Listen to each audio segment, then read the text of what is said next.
was 2016, June 19th, 10:15 p.m. to be specific, when one of the greatest things to ever happened. There was 1 minute and 51 seconds left in the game. It was tied 89-89. The series was tied 3-3. Kyrie Irving throws up a wild layup, and Andre Iguodala gets the rebound. Streaks off, crosses half court, and the only thing standing between him and the basket is J.R. Smith. No, the only thing standing between the Golden State Warriors and one of the greatest NBA seasons ever was J.R. Smith. They went 73-9 that year. One game better than Jordan's Bulls. This was a historic run. So he crosses half court. He throws the ball to Curry on a give and go. Curry throws it right back to him. He takes 2 steps right past J.R. Smith for an easy layup. He makes this. They have the lead, momentum, and a ruckus crowd, and a date with destiny. And right as he's about to put the ball up, a hand comes out of the sky like a meteor and pins that ball to the backboard. Changing momentum, famous line, Mike Breen, blocked by James. Momentum shifts, and the Cleveland Cavaliers win their first championship in 50 years. You should clap, it was amazing. Which, by the way, means that we have another 40 years before we win our next one where clock is ticking. But that play has a name now. It's called the block. It's famous. And if you've ever played basketball before, you know that getting blocked is actually one of the more humiliating things that can happen in the game.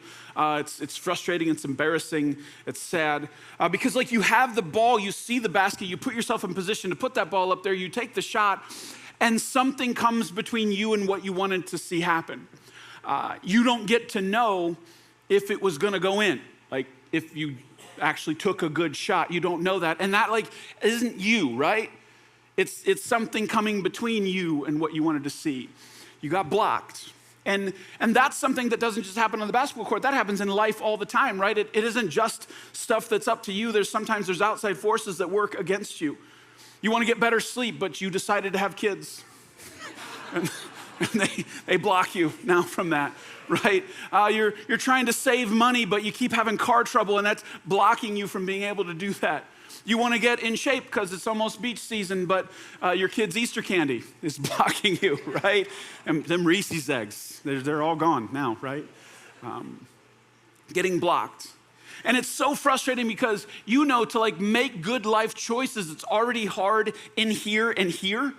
So to have something from the outside be the thing that prevents you, that's like double frustrating. So we're looking at a series today called Blocked, looking at things that hold you back from following God in your life.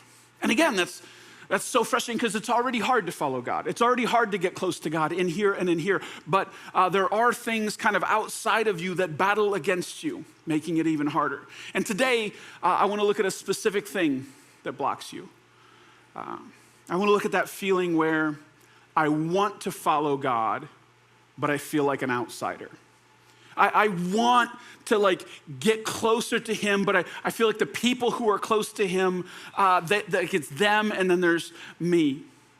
Like I don't fit with the people who follow God, and maybe that means that I'm not a follower of God.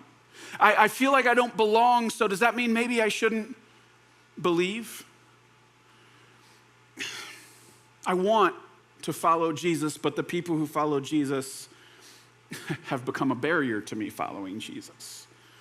And that's a difficult place to be. And if that's where you're at, I want to look at, is one of my favorite minor characters in the Bible who experiences this exact thing. It's in Mark chapter 10, starting in verse 46. Then they reached Jericho, and as Jesus and his disciples left town, a large crowd followed him. A blind beggar named Bartimaeus, which means son of Timaeus, was sitting beside the road. So Jesus is doing his thing. Jesus goes from town to town, city to city, and he's preaching and healing and doing all that stuff. So here he's leaving the city of Jericho out to the next town. And what things were like back then at the city gates along the road is where people who were hurting would sit, people with different ailments. to ask the people for help who were coming in and out of the city. So that's the scene. I want you to imagine, a dusty road. It's probably hot, it's probably sticky, and a lot of people along the road who are hurting, and they're asking for help. Anybody who's coming into the city, leaving the city, hey, can you help me in any way? Can you give me some money? Can you give me some food? They're just asking for help. And we learn that one of them is named Bartimaeus. And the thing that we know about him is that he's blind. And I want you to imagine, what a day in the life of Bartimaeus would be like. He's blind, so someone likely led him to his spot. Since humans are creatures of habit, I bet he had a certain spot that he liked to sit in. And he would sit there next to other people who were hurting. And I bet he had some friends there. I bet he had some enemies there. I imagine their conversations were sometimes interesting, sometimes boring, those conversations you have with your coworkers every day. It's the same thing. You're like complaining about the same stuff. Oh, the weather and this and that. Like you just have that boring kind of, that's probably what happened day in, day out. Again, dusty road, kind of kicking stuff up. And every day Bartimaeus would have his hand out when he would hear somebody, because again, he couldn't see. So he's listening. If somebody's walking by, he's asking for help. And I imagine, as it is similar today, that a lot of people maybe were mean to him and were cruel and didn't help at all, and maybe were even insulting to him. And then there were some good, kind people who would help him. And that's kind of the way his life was, day in, day out. But one day, he's doing his thing and he hears something different. It's not the same noise that he always hears. It sounds like there's way more people. Something's going on.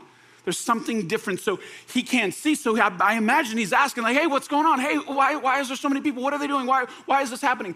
And he's probably having to talk loud to get over the noise of the crowd. And maybe not everybody knew at first. And then finally kind of the what was happening traveled through the crowd. And somebody says, oh, it's that Jesus guy, that Jesus of Nazareth. He's walking by and the crowd is following him. So here's what happens, verse 47. When Bartimaeus heard that Jesus of Nazareth was nearby, he began to shout, Jesus, Son of David, have mercy on me. So he wants to get to Jesus. And I love that, because what that means is he's heard what Jesus can do and he wants to experience it himself. And that dynamic has been happening for 2,000 years. That's kind of what happens, is people hear what Jesus can do and they want to experience it themselves. That's maybe how all of us, if you're a follower of Jesus, that's kind of how it happens, right? You see that God works in other people's life the way Jesus works in other people's life, and you want to experience it yourself. So this is where Bartimaeus is at. He starts yelling because he can't get up, he can't see, he can't actually chase Jesus down. So he starts doing what he can, using his voice. And then this happens, verse 48. Be quiet. Many of the people yelled at him. I can't tell you how much that little verse makes me mad. Because what just happened, if you're following along, the people following Jesus told someone crying out to Jesus to shut up. What? That would never happen. Oh, I can't believe it though. And so like he can't follow Jesus the way they are currently following Jesus, so they tell him to shut up. They reject him, right? This is a rejection. They told him to be quiet, and it even says they raised their voice. They yelled at him, be quiet. So they reject him.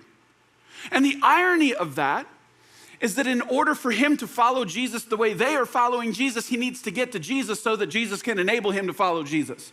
You follow?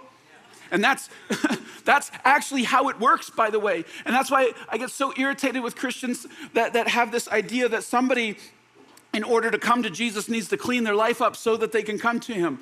We don't believe that that's the way it works. We believe that they come to Jesus exactly as they are, and Jesus is the one who goes to work in changing their heart and changing their mind and changing their life. So when they say to Bartimaeus, shut up, they're essentially saying, hey, why don't you go get your sight and then come follow him? Which is impossible, right? And I want to say to the Christians, like, hey, if you're asking somebody to change their life and then come follow Jesus, it's the same thing. Because we believe that God needs to work in someone's life. They need to be able to come and experience Jesus, and then they change. There's an order to it. So they want him to be quiet. They reject him. And not only, the part that's frustrating is not only are they not helping him, they're actually blocking him, they're actually hindering him, they're actually pushing him away from Jesus. So listen, if you're a Christian, if you're a follower of Jesus, you need to hear this. If you're following Jesus, the way you treat someone who's not following Jesus can be a barrier to them following Jesus. If you're following Jesus, the way you treat somebody who's not can actually become the barrier for them ever wanting to do it. Which is, by the way, the opposite of what we're supposed to do, right? A part of our following Jesus is that we're supposed to help other people follow Jesus. We're supposed to be a magnet. You know that? A magnet, a beacon burning, the salt and light, a city on a hill, not a wall, not a barrier, not Jesus' personal security guards. He doesn't need them, by the way. He's good. We don't need to be the people who keep people back. We're supposed to be bridge builders, holding the door open for people. The way this story should have gone is the whole crowd's walking down the street and Bartimaeus says, Jesus, son of David, have mercy on me. Somebody should have been like, you need help? Hey, let me get you by the hand. Here, you keep yelling, I'll push through. Come on, let's go. And somebody should have helped him get to Jesus. That's how the story should have gone. No one did. Instead, some of them are telling him to shut up. By the way, ignoring him would have been better. Awful, but better. If you're not going to help somebody find Jesus, at least don't hinder them, please. And by the way, this story, the reason this story, man, it always makes me emotional when I read this story is because it's very close to my heart. The dynamic that happens in this story is part of the reason this church exists at all. When I was, really my whole life, I've just felt like an outsider around religious people. Church people. They've always been like other to me. And it's for as long as I can remember. And I became a Christian when I was very young. But I've never felt like I fit in with the church crowd. Specifically, remember when I was a teenager, we were going to this church and I was in youth group. And again, I was a Christian. I still am a Christian. It's weird to say it was. Like, it's not past tense, it's present too. I was already a Christian. How about that? So I was already a Christian and I was in this youth group and I never felt like I fit in with those people. It was like, I believe the same thing, but I don't feel like I belong. To the point that like the youth pastor, who was probably a good person, and he like came and talked to my parents and somehow I found out about this and he was asking them like, well, how do we reach your son? And I was like, dude, I'm already reached. What do you mean? I'm done reached. I believe in the same guy you believe. I'm trying to follow the same guy you believe. But what that did, when I found out about that, it was really weird because I did believe the same as them, but he saw that I didn't feel like I belonged, so he assumed I didn't believe the same as him. And it made that separation even worse, that I felt like such an outsider because that he didn't, you're just not fitting in. How can we help you? Well, not do that. That's weird. Would have been helpful, not pointing it out maybe. And it's so frustrating because I really like Jesus. He's changed my life. He's changed my heart, my mind. He's saved me. He's forgiven me. But his followers, and sometimes they suck. They do. You can say amen. That's why this church exists. And if you saw on the wall out there, just on the other side over here, big letters, notice it didn't say church for people who don't think God is for them. That's not what it said. It said church for people who don't think church is for them. People who feel drawn to God, want to follow Jesus, but have a hard time in church environments, have a hard time with the religious people. That's why this place exists. Because we know that just like in this story, the people following Jesus can actually be a barrier to other people following Jesus sometimes. And that's what I've experienced in my life, and I want less and less people to experience that. Now, if that's you, if you're sitting here going, yeah, I actually, maybe you're interested in Jesus, you're drawn to Jesus, maybe you want to follow Jesus, maybe you are following Jesus, but if you've ever experienced but his followers are actually making it harder sometimes. And maybe that's like affected you, you know? Maybe you've made some choice, maybe you've had some really like long seasons of your life where you've pushed away. You were really pushing away from those followers, but you ended up kind of pushing away from God a little bit. Do you know how that happens? It wasn't maybe intentional. But now you're further away from God because you pushed away from God's people. And if that's you, I really want us to look at what Bartimaeus does here because he's just awesome in this story. So the people reject him. They tell him to shut up, and here's how he responds in verse 48. But he only shouted louder, "Son of David, have mercy on me." I love it. I feel like you learn everything about his personality right there. It's called oppositional defiant, right? Somebody tells you to do something, you do the opposite louder. You're going to press even harder. The followers of Jesus are blocking him from getting to Jesus, so he gets loud, he gets persistent, he gets stubborn. He won't take that as an answer. He's not going to shut up. But I imagine another reality, another possibility, what he could have done if he's sitting there. He's crying out, "Son of David, have mercy on me." And he hears the people following Jesus say, "Shut up, shut up." What he could have done with that is said, "Wait a minute. I'm curious about this Jesus guy, but the people following Jesus just told me that. Never mind. I don't want to meet him. I don't want to get anywhere near him. If that's what the people following him are like, never mind." He could have done that, right? And a lot of people do. You meet the people who are following Jesus and you don't want to meet Jesus anymore. And I get it. I get it. He also could have still been curious about, maybe not make assumptions about Jesus based off of the followers, but still experiencing a rejection like that, because that's what that is, right? Experiencing that kind of rejection would just kind of make him pause and be like, all right. I'm curious, but I'm going to stay right here because I can't get through. Like the rejection itself becomes this barrier. And by the way, that's such a real thing. Did you know that the part of your brain that experiences rejection and the part of your brain that experiences physical pain overlap?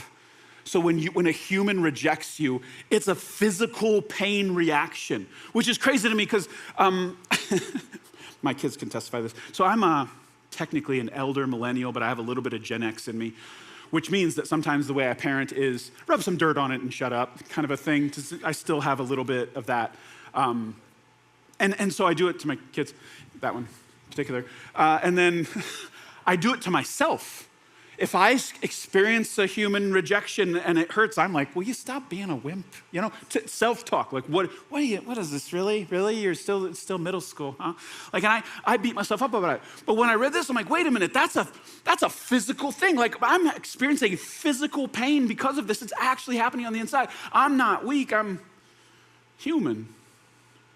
And actually, speaking of middle school, I want to teach you a little trick I learned. 13-year-old me, genius. You want some advice from 13-year-old me? It's really good. It's really good. So here's my strategy, middle school. To avoid the pain of rejection, I would decide to reject someone before they ever got around to rejecting me. Yeah, best defense is a good offense, people. This is your lesson today. I would push away before they ever pushed me away. I decided I didn't fit in before they told me I didn't fit in. Great way. Avoided a lot of rejection that way. Not a great way to make friends. In case you're wondering, not a great way to build community or have people there when you need them, but you do get the benefit of you don't feel the sting of rejection.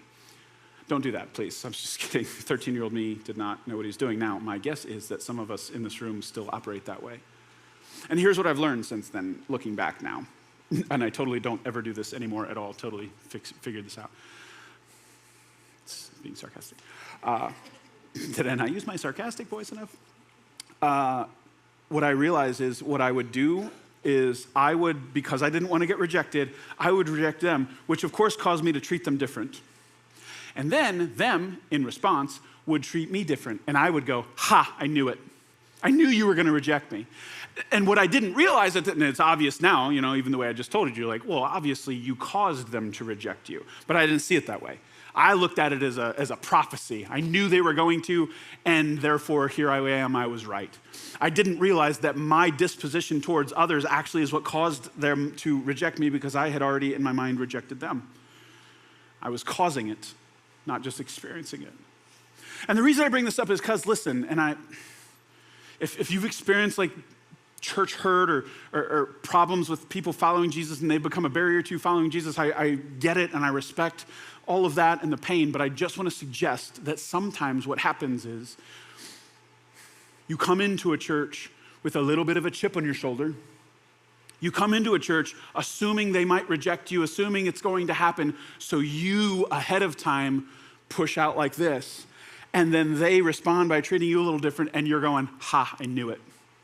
And maybe the way you went about it might have kind of created the very thing that you were afraid of. And that's not always the case. I'm not saying that's always the case, but I just want you to consider that like my 13-year-old strategy isn't a great way to live, and that maybe you're creating the very thing that you fear. I guess what I'm trying to say is like, be careful with that chip on your shoulder. I know you got the chip on your shoulder from rejection, that it was caused by rejection, but I think it might be also causing rejection now, that it's creating it, not just because, yes, you experienced it, but now it's creating more of it. So be careful with that. Now, Bartimaeus pushes through. This is what's so amazing about this guy. He gets kind of punched in the mouth with rejection immediately, just told to sit down and shut up and yelled at for that. But he pushes through. Instead of recoiling, he leans in. He gets louder. And here's what happens, verse 49. It's like my favorite. It's taken in two parts, just the first part here.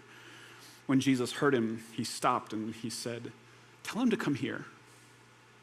The first part about this that messes me up is that Jesus heard him at all.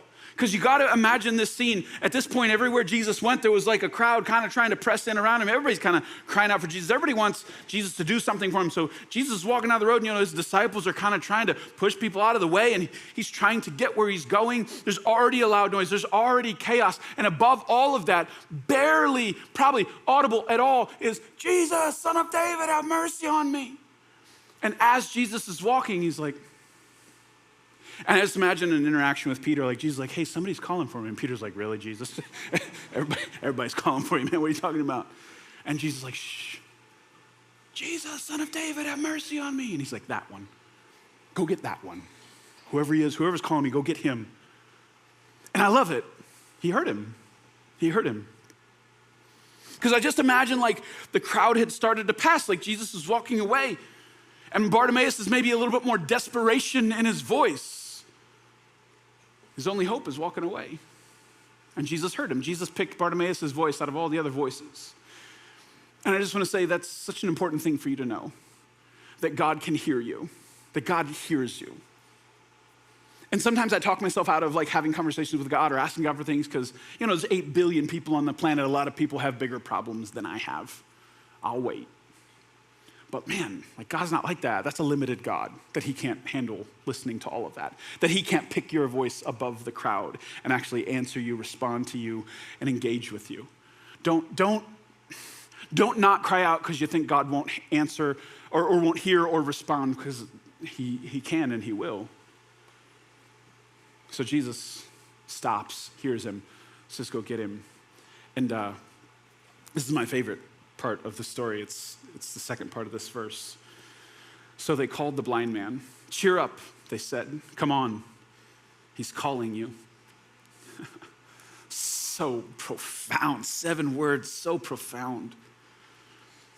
And again, I just want to imagine the scene that Bartimaeus is sitting there like he always sits there, and the crowd had started to pass, and maybe his voice did get a little more desperate. They have to tell him to cheer up, so he wasn't happy.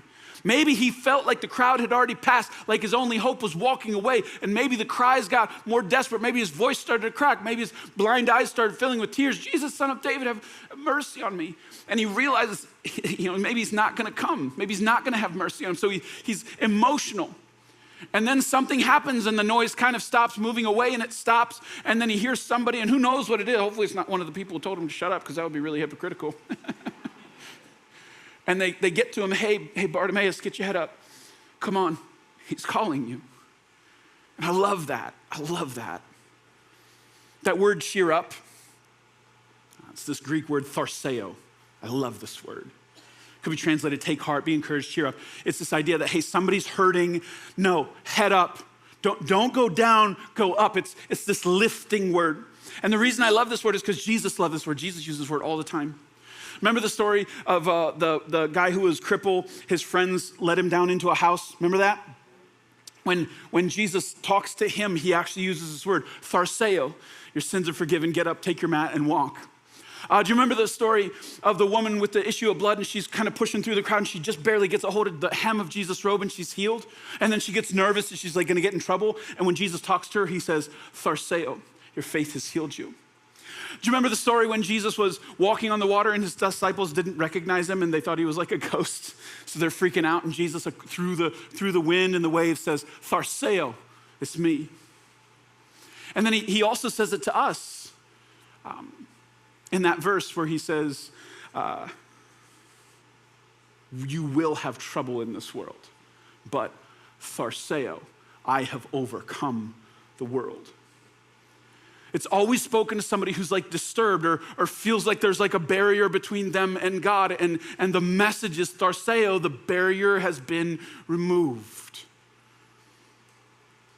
But think about how crazy it is. Again, whoever said this is such a profound sentence. Tharseo, Bartimaeus, the creator of the universe is calling you. Tharseo, Bartimaeus, the one who spoke mountains and stars and oceans into existence. With that same voice, he's saying for you to come to him.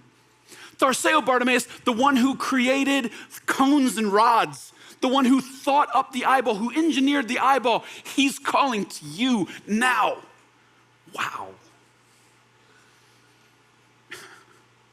So Bartimaeus did not let feeling like an outsider stop him from pursuing an interaction with Jesus.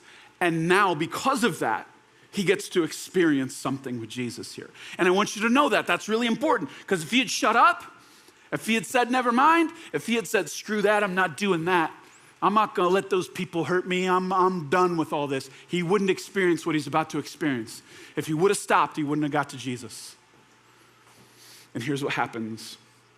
So Jesus calls for him in verse 50. I love this. Bartimaeus threw aside his coat, jumped up, and came to Jesus. Listen, the detail that he threw aside his coat is so good. It's so good. Because he's blind, remember? He's blind, he can't see. So he's throwing this cloak aside. And if a blind person throws their cloak aside, he's never gonna, I was gonna say he's never gonna see it again. He's losing the thing, right? You can't, it's just gone. But that's an act of faith, right? He's saying, hey, I'll come back for that later. I'll find it later. So he jumps, it's a jumps up. Same word used in the Bible to describe someone rising from the dead. He jumps up, throws his cloak, and marches straight to Jesus. He's just, again, you just like the personality is so obvious to me. He got louder when they told him to be quiet. When he's told he's calling him, he jumps up, throws his coat aside. Like you can just tell that like who he is, right? I imagine he just starts walking there like he's that way. He's like, all right, like he's like, whatever I'm gonna confidently go towards it. And he gets to now have this encounter with Jesus, and I want you to experience this in full. It starts in 51. What do you want me to do for you? Jesus asked. My rabbi, the blind man said, I want to see. And Jesus said to him, go, for your faith has healed you. Instantly the man could see, and he followed Jesus down the road. I love it. So it's so good. So one, Jesus asked the blind man what he wants, which is a little bit weird, right? Now, but keep in mind that if you just read the Gospels, Matthew, Mark, Luke, and John, Jesus asks so many questions, and he never asks questions that he doesn't know the answer to. He's always asking for the benefit of the person. So he's asking, hey, what do you want? But I want to stop on that for a minute, because I don't think that we take that for what it really is. That the God of the universe would ask anybody, what do you want, is a wild thing. Like, we should so treasure that how crazy it is that God would ever ask that question. He is all-knowing, all-powerful. He shouldn't care. He should tell you what he wants because it's always best. He shouldn't be asking us anything like that. He should be telling us. But instead he asks, and he does. And I don't know about you, but I grew up in a church where a lot of same church with the youth pastor, where you're kind of told like, God doesn't really care about that stuff. He just cares about your holiness, not your happiness. You know, stuff like lines like that, which by the way, I like theologically agree with. But here's the crazy thing. I believe that God is so big that he can care about your holiness and your happiness. Wild idea. It doesn't have to be like polar opposites. Now, if he has to pick, I do believe that like being closer to God, being more like God is more important. But the fact that this question gets asked in the Bible, and it gets asked quite a bit, what a wild thing. And I guess I want you to just, do you ever have close your ears. Do you ever have the conversation with your kids, like you don't know how good you have it kind of conversations? Back in my day, stuff like that. Like trying to explain to them, like, did you realize how amazing it is that you have it? Like, I don't want to have that spoiled kid feeling with God. That when God asks, what do you want? I want to be like, really? Really? You're asking me what I want? Like, I want you to be blown away by it. And lean in. Answer him. What does Bartimaeus say? He doesn't say, I'd like some money so I can manage my problem a little bit better. I'd like you to give me a better spot by the road so I can beg a little bit better. He doesn't ask for any of that. He's like, no, he asked for the thing, right? I want to see. Boldly ask. If he asks what do you want, answer. It doesn't mean you're going to get it, but the fact that God asked this question is mind-blowing. And Jesus does it. He heals him. 2 levels to this, though. He heals his physical eyes, which is a miracle, right? Cones and rods back online, whatever happened, there it is. Opens his eyes, sees Jesus. But he also healed him spiritually. Did you notice the first thing that he does? He doesn't even say he went back for the cloak, does it? Where are you going, Jesus? We going that way? All right, let's go. I'm not going back to that. I'm not going back to that old life. I'm good. I'm going forward. Wherever you're going, I'm going. So he heals him physically, but he also heals him spiritually. And he's ready to follow Jesus wherever Jesus, he doesn't even ask. He's like, well, lead the way. And he's off. So he heals him physically, he heals him spiritually. And now he's going to follow Jesus. Even with people blocking his way, even with people telling him to shut up, even with that sting of rejection, he has an encounter with Jesus that changes everything. So if you're sitting here today and you're feeling like you've been blocked from following Jesus because of the people following Jesus, if feeling like an outsider kind of has you stuck in your relationship with God, I want to say, I get it. But don't let the fact that his followers are a poor representation of him stop you from getting to him. You miss out on an encounter with the creator of the universe. You miss out on the thing that your soul longs for. What, because of a couple of people who claim to follow him? By the way, they might not even, they could be posturing. They might not even really be followers of him, and you're letting them stop you from getting to him. Don't do it. Don't give them satisfaction. I want to back up to a different part in Jesus' life. I've got to show you. This is so cool. You're probably familiar with the chapter Luke 15. Even if you're like, I have no idea what you're talking about. You know at least one of the stories in Luke chapter 15. It's one of the most famous chapters in the Bible, but I want to read 2 verses in that chapter that you always skip over. So the reason I know you know this chapter is because 3 stories are told in it. It's called the story of the lost coin, the lost sheep, and then we call it the prodigal son, usually. That's the chapter where all 3 of these stories are told, and they're told in succession. So if you're unfamiliar, here's the Cliff Notes. Jesus tells 3 stories. One is a woman who has 10 coins, loses one, turns her house upside down, finds it, and she throws a party. The second story is a shepherd who has 100 sheep, loses one, leaves the 99, ventures out into the wilderness, fights through everything, finds the sheep, brings them back, throws a party. A father who has 2 sons, one son leaves. The father spends every day scanning the horizon for that son. When the son comes back, throws a party. Jesus tells all 3 of these stories. But the reason he tells them is actually in the first 2 verses of this chapter, and you never read them because you want to get to the stories, right? The stories are amazing. But there's a reason he tells these stories. It's in the first 2 verses, 1 and 2. Now the tax collectors and sinners were all drawing near to him to hear him. And the Pharisees and the scribes grumbled, saying, this man receives sinners and eats with them. So what's happening is these outsiders are drawing close to Jesus.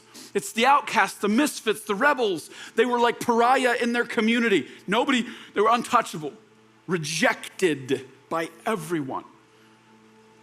And they're drawing close to Jesus. And the scribes, the Pharisees, that's the religious people of the day, the church people of the day. They see this happening. And they say this line, this man receives sinners and eats them. It's supposed to be an insult. It's supposed to shame Jesus. It's supposed to be a zinger. People say, oh, I can't believe you just said that about him. And the rest of that chapter is in response to this line. So they say that this man receives sinners and eats with them. And Jesus is like, let me tell you 3 stories. This woman had 10 coins, she lost one. She turned her house upside down. She threw a party when she found that one. So the shepherd had 100 sheep. He lost one, so he went and chased that one down, brought him back, threw a party when he found him. This father had 2 sons. One son left, scans the horizon every day while he's gone. And then when he saw him on the horizon, he ran to him and picked him up and hugged him and brought him back in and threw a party. Those stories are in response to this sentence. This man receives sinners and eats with them. And Jesus is trying to reframe that. They're saying it as an insult, and Jesus is like, you just gave me a compliment, actually. That's exactly what I'm doing. That's exactly what I've been trying to do. And I dug into this word, this word receives. He receives sinners. It's a Greek word, presdekomai. And like it's such a rich, and it's like multi-layered, and it gets used in different ways. But if I had to just sum it up, I would say it's the opposite of rejection. It's the opposite of rejection. So shut up, Bartimaeus, sit there. It's the opposite of that. It's the other places it's used to describe people who are eagerly waiting for something. They're looking forward to something. So it kind of carries this idea that it's not just that Jesus was like tolerating sinners. It wasn't just he's like, all right, you can stay, I guess. No. It's that Jesus would warmly welcome them, that he was actively seeking them out. That's what he did. And if you look at the stories of Jesus, his chance encounters that he has with people, that's all they are. They're the outsiders, the rejects. Bartimaeus, random encounter. What are the odds? Woman with the issue of blood who no one would even touch her, turns around, helps her up, and heals her. The woman at the well, who was at a well at the wrong time of the day, Jesus just happened to be there to talk to her. That's Jesus' whole life. He spent seeking out the outsiders and receiving them. Presdikoma, he's warmly receiving. He's looking to the horizon all the time for the people on the edges, trying to bring them in. That's what Jesus did. So if you feel like an outsider today, Tharseo, he's calling you. Do you feel it? He's seeking you out. He's chasing you down. God wants a relationship with you. And if you've never crossed that line of faith, man, I always want to invite you into that. That you can pray such a simple prayer of surrender to God right now and begin that relationship. God, I need your forgiveness. God, I give you my life. An open-handed prayer. You can pray that to him right now and begin that relationship with him.